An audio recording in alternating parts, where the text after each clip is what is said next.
Hoy es un día muy especial para todas las madres del mundo y quiero felicitarlas en este día tan especial. Las quiero mucho y les mando un fuerte abrazo. Y ahora, con mucho cariño, quiero que me acompañen a entregarle este bonito detalle que le tengo a mi mamá, que es la mujer que más quiero en todo el mundo. Ya me dirijo hacia la casa, vamos a ver cómo es la reacción de mi mamá.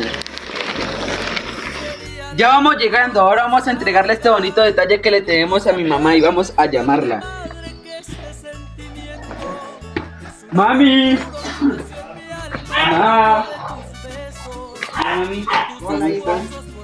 El detallito que le traje por este día tan especial, estos florecitos y este detalle. Gracias, amor. Bueno, gracias. La verdad la quiero mucho y que lo disfruten. Gracias. ¡Feliz día para todas las madres del mundo! Dios las bendiga y las quiero mucho y un fuerte abrazo. Yo soy Diego Torres, un joven que viene del campo y nos vemos en un próximo video.